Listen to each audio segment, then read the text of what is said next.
സുഹൃത്തുക്കളെ, പിന്നെ നല്ല ചൂടുണ്ട്, പുറത്തിരുന്നതാണ്, അതുകൊണ്ട് നന്നായിട്ട് വിയർക്കുന്നുണ്ട്. ഈ ഏകദേശം 10-11 വർഷങ്ങൾക്ക് മുമ്പ് 12 വർഷങ്ങൾക്ക് മുമ്പ് 2011-12 കാലഘട്ടത്തിൽ അണ്ണാ ഹസാരെയുടെ അഴിമതി വിരുദ്ധ പ്രക്ഷോഭത്തിൻ്റെ ഭാഗമായിട്ടാണ് നമ്മളെല്ലാം അരവിന്ദ് കെജ്രിവാളിനെ കാണുന്നതും ശ്രദ്ധിക്കുന്നതൊക്കെ.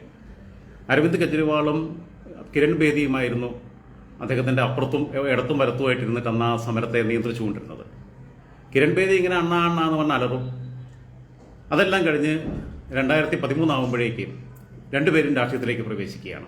കിരൺ ബേദി BJP തിരഞ്ഞെടുക്കുന്നു. അരവിന്ദ് കെജ്രിവാൾ ആം ആദ്മി പാർട്ടി എന്ന് പറയുന്ന ഒരു സ്വന്തമായൊരു പ്രസ്ഥാനം രൂപീകരിക്കുന്നു.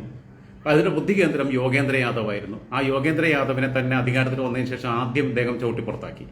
കാരണം തന്നേക്കാൾ കഴിവുള്ള ഒരാൾ ഈ പാർട്ടിക്കകത്ത് ഉണ്ടാകാൻ പാടില്ല എന്ന അരവിന്ദ് കെജ്രിവാളിൻ്റെ നിർബന്ധ ബുദ്ധിയായിരുന്നു. AAP എന്ന് പറയുന്നത് സത്യത്തിൽ അത് യോഗേന്ദ്ര യാദവിൻ്റെ ബേബിയാണ്, അദ്ദേഹത്തിൻ്റെ കുട്ടിയാണ്. പക്ഷേ അരവിന്ദ് കെജ്രിവാൾ വരുന്നു. ആ വരുന്ന സമയത്തും എന്നെപ്പോലെയുള്ള ആളുകളൊക്കെ ഏറെ പ്രതീക്ഷയോട് കൂടിയിട്ട് എന്നെ കണ്ടിരുന്നത്. 2013-ലാണോ 14-ലാണോ തെരഞ്ഞെടുപ്പ് നടന്നത്? 14-ലാണ് നിയമസഭാ തെരഞ്ഞെടുപ്പ് നടക്കുന്നത്. ആ സമയത്തൊക്കെ നമ്മളെയൊക്കെ മനസ്സിൽ അന്ന് ഏറ്റവും കൂടുതൽ AAPക്കെതിരെ സാമൂഹ്യ മാധ്യമങ്ങളിൽ ഫേസ്ബുക്കിൽ, അന്ന് ഇൻസ്റ്റയും ഇതൊന്നും അത്ര സജീവമായിട്ടില്ല, ഫേസ്ബുക്കിൽ ഏറ്റവും കൂടുതൽ എഴുതിക്കൊണ്ടിരുന്നത്, അന്ന് എഴുത്താണ്, വീഡിയോ ഇല്ല, നമ്മുടെ സൈബർ സഖാക്കളാണ്. ഞാൻ അവരെ പ്രതിരോധിച്ചുകൊണ്ട് പലപ്പോഴും പറഞ്ഞിട്ടുണ്ട്. കാരണം ഇന്ത്യയിൽ കോൺഗ്രസും ഇടതുപക്ഷ പാർട്ടികളും ഉൾപ്പെടുന്ന മുന്നണിയും BJP ഉൾപ്പെടുന്ന NDA മുന്നണിയും അല്ലാതെ മൂന്നാമത് ഒരു ബദൽ രാഷ്ട്രീയ പ്രസ്ഥാനം ഇന്ത്യക്കകത്ത് അനിവാര്യമാണ്. നമ്മളൊക്കെ ഏറെ പ്രതീക്ഷയോട് ഇപ്പോഴും ഞാൻ പ്രതീക്ഷിക്കുന്ന അങ്ങനെ ഒരു സാധനത്തിന് സ്പേസ് ഉണ്ട്, അത്തരം ഒരു പ്ലാറ്റ്ഫോമിന് വേണ്ടി ആൾക്കാർ കാത്തിരിക്കുന്നുണ്ട് എന്ന് വിശ്വസിക്കുന്ന ഒരാളാണ്. അപ്പോൾ ഞാൻ അരവിന്ദ് കെജ്രിവാൾ അന്ന് മത്സരിക്കുന്നു, ഷീലാ ദീക്ഷിതിനെ പരാജയപ്പെടുത്തുന്നു. ആലോചിച്ച് നോക്കണം, അഴിമതിക്കെതിരെയാണ് സമരം നടത്തിയിരുന്നത്. മദ്യ നിരോധനമായിരുന്നു അദ്ദേഹത്തിൻ്റെ മറ്റൊരു പ്രഖ്യാപിത നയം. പക്ഷെ രണ്ടും തെറ്റിച്ചു. അദ്ദേഹം ഇപ്പോൾ അഴിമതിയുടെ പേരിൽ ജയിലിൽ പോയി. ആ അഴിമതി നടത്തിയത് മദ്യവുമായിട്ട് ബന്ധപ്പെട്ട, മദ്യനയവുമായി ബന്ധപ്പെട്ട, അബ്കാരി പോളിസിയുമായിട്ട് ബന്ധപ്പെട്ടാണ്.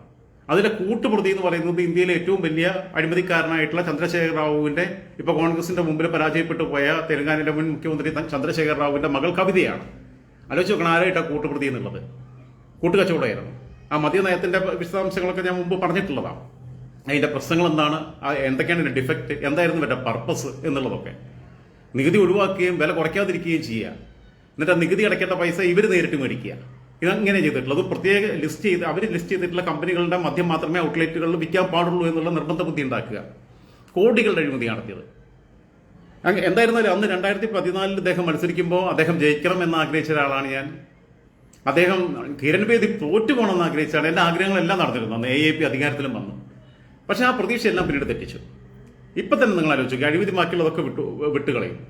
ഈ സ്വാതി മലിവാൾ എന്ന് പറയുന്ന AAPയുടെ MP അവരെ അരവിന്ദ് കെജ്രിവാളിൻ്റെ ഔദ്യോഗിക വസതിയിൽ വെച്ച് അദ്ദേഹത്തിൻ്റെ PA ആയിട്ടുള്ള ഈ വൈഭവ് കുമാർ മർദ്ദിച്ചു എന്ന് അവരാദ്യം പറയുന്നു. അവർ കൺട്രോൾ റൂമിലേക്ക് അവിടെ നിന്ന് വിളിക്കുന്നൊക്കെ ചെയ്യുന്നു. AAP നിഷേധിച്ചില്ല. AAPയുടെ സമ്മന്നതനായ നേതാവായിട്ടുള്ള സഞ്ജയ് സിംഗ് പറഞ്ഞത് സത്യമാണ്, ഞങ്ങൾക്ക് ബോധ്യപ്പെട്ടിട്ടുണ്ട്, അതിന് തെളിവുകളുണ്ട്. അതുകൊണ്ട് വൈഭവ് കുമാറിനെതിരെ ശക്തമായ നടപടികൾ സ്വീകരിക്കും, സംഘടനാപരമായ നടപടികൾ സ്വീകരിക്കുന്ന. അതായത് ഇത് തെറ്റാണ്, ഇത് നുണയാണെന്നൊന്നും അന്ന് പറഞ്ഞില്ല, ഇവർ അംഗീകരിച്ചു. 2 ദിവസം മുമ്പ് നടന്ന സംഭവമാണല്ലോ ഇപ്പോൾ ഇത്. പക്ഷേ ഇന്ന് ഇവർ മലക്കം പറഞ്ഞു. ഇന്ന് ഇവരുടെ അതിഷി ഉണ്ടല്ലോ, വിദ്യാഭ്യാസ വകുപ്പ് മന്ത്രിയും AAPയുടെ നേതാവുമായിട്ടുള്ള വക്താവും ഒക്കെ ആയിട്ടുള്ള അതിഷി പറഞ്ഞിരിക്കുകയാണ്, സ്വാതി മലിവാൾ നുണ പറഞ്ഞതാണ്, അരവിന്ദ് കെജ്രിവാൾ ആയിരുന്നു ലക്ഷ്യം. അതായത് അതിൻ്റെ ഇടയിൽ അവിടെ എന്തൊക്കെയോ നടന്നിട്ടുണ്ട്. എന്നിട്ട് കണ്ടാവൊന്നും മനസ്സിലാവാത്തൊരു വീഡിയോ ഇട്ടിട്ടുണ്ട്. ഇവരങ്ങോട്ട് കയറി മർദ്ദിക്കുന്നൊന്നുമില്ലല്ലോ, ഇവരെ മർദ്ദിക്കുന്ന ഭാഗം അവർ വിടുവോ? വൈഭവ് കുമാർ സ്വാതി പരിവാളിനെ മർദ്ദിക്കുന്ന ഭാഗം എന്തായാലും അവർ വിടില്ല എന്നുള്ള ഉറപ്പല്ലേ, ഏറെയില്ല എന്നുള്ളത്. അവർക്ക് ആളുകളെ തെറ്റിദ്ധരിപ്പിക്കാൻ വേണ്ടി പറയുക, അത് പച്ച നുണ വിളിച്ച് പറയുക. സ്ത്രീപക്ഷ രാഷ്ട്രീയമൊക്കെ പറഞ്ഞു വന്നിട്ടുള്ള ആളാണ് ഈ അരവിന്ദ് കെജ്രിവാൾ. കുടുംബാധിപത്യത്തിനെതിരെ സംസാരിച്ചിട്ടുള്ള ആളാണ്. സ്ത്രീപക്ഷ രാഷ്ട്രീയം പറഞ്ഞു വന്ന ആൾ, ഒരു സ്ത്രീ തൻ്റെ പേഴ്സണൽ സ്റ്റാഫിൽപ്പെട്ട ആളാൽ മർദ്ദിക്കപ്പെട്ടിട്ട്, അതും വെറും ഒരു സ്ത്രീയല്ല, അവരുടെ MP, രാജ്യസഭാ അംഗം. എന്നിട്ട് ആദ്യ ദിവസത്തെ പ്രാഥമിക അന്വേഷണമൊക്കെ നടത്തി ഡാറ്റാസ് എല്ലാം കളക്ട് ചെയ്ത് അവിടെയുള്ള ബാക്കിയുള്ള ആൾക്കാരുമായിട്ട് സംസാരിച്ചതിന് ശേഷം ഔദ്യോഗികമായി സഞ്ജയ് സിംഗ് മാധ്യമങ്ങളുടെ മുമ്പിൽ പറഞ്ഞതാണ്, അയാൾ ചെയ്തത് തെറ്റാണ്, ഞങ്ങൾക്ക് ബോധ്യപ്പെട്ടിട്ടുണ്ട്, തെളിവുകൾ കിട്ടിയിട്ടുണ്ട്, അദ്ദേഹത്തിനെതിരെ കർശനമായ നടപടികൾ ഉണ്ടാവുമെന്ന്. ഇപ്പം എവിടെയാണ് നടപടി? ഇന്ന് അതിഷി വന്നിട്ട് തിരിച്ചും പറയുക.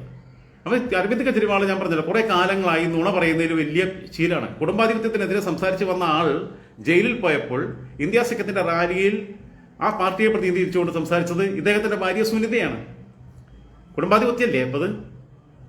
ഭാര്യയെ കാലാകാലത്തേക്ക് ജയിലിലേക്ക് ആകുകയാണെന്നുണ്ടെങ്കിൽ, ഇടക്കാല ജാമ്യം കിട്ടിയിട്ടില്ലെങ്കിൽ ഭാര്യയെ മുഖ്യമന്ത്രി സ്ഥാനത്തേക്ക് കൊണ്ടുവരാനുള്ള നീക്കത്തിന്റെ ഭാഗമായിട്ടാണ് ഇദ്ദേഹത്തിന്റെ ഈ സന്ദേശം അവർ വായിക്കുന്നു.